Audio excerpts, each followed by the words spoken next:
réaliser les ourlets de manche, je vous propose de faire la même technique que celle que nous avons vue préalablement pour l'encolure. C'est-à-dire que nous allons réaliser l'ourlet à l'aide d'un biais que nous allons poser avant de fermer les manches. Donc nous les fermerons tout à l'heure. Où on a 2 surpiqûres et qui sont ou à 0,6 ou à 0,3. Et donc voilà, le 0,3 c'est sur le pantalon qu'on va faire tout à l'heure, je me suis un peu avancé et donc comme vous voyez, on est sur du 3 mm ici et du 0,6.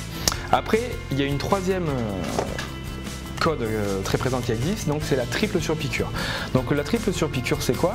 C'est la 0,6, sauf qu'en fait au milieu, on lui a mis une troisième surpiqûre. Donc en fait, en gros, c'est ou du 0,6 ou du 0,3. Et quand c'est une triple, ici, il y en a une troisième au milieu. Donc si on compare l'écartement ici avec une 0,3, avec une 0,6, on est comme on voit sur la même largeur, sauf qu'il y en a une troisième au milieu. Voilà, et donc après, ça fait vraiment partie à part entière du style, et c'est là où on va venir s'amuser. Il suffit en général de changer de taille d'aiguille. Donc si on a trop de mailles pour 10 cm, on peut prendre un demi-numéro d'aiguille supplémentaire. Si on n'en a pas assez de mailles, ça veut dire qu'on a tricoté lâche, que le tricot sera plus gros. On peut prendre des aiguilles un tout petit peu plus petites pour adapter. Mais bon, l'échantillon, je sais que c'est rabat-joie, mais c'est très important de le réaliser avant d'attaquer le vrai tricot parce que sinon il faut tout refaire. Comme c'est un point quand même assez technique et qui est très peu connu, je vous propose de vous le représenter sur le tissu en vous notant les points comme sur le papier. Comme ça là, vous aurez encore plus d'explications et ce sera encore plus clair.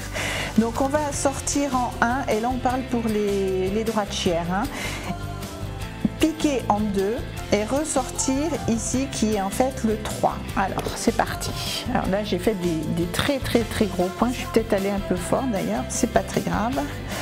Donc en 1, je pique en 2. Vous savez, là j'ai grossi mes points 10 fois. Voilà, et je ressors en 3. On est d'accord? C'est ce que je viens de vous noter. Maintenant, de 3, je vais aller à 4, c'est-à-dire à ce niveau-là, et je vais ressortir à la moitié de mon premier point, c'est-à-dire ici en 5. Alors c'est parti. 4 et 5. Et je maintiens mon fil ici vers moi.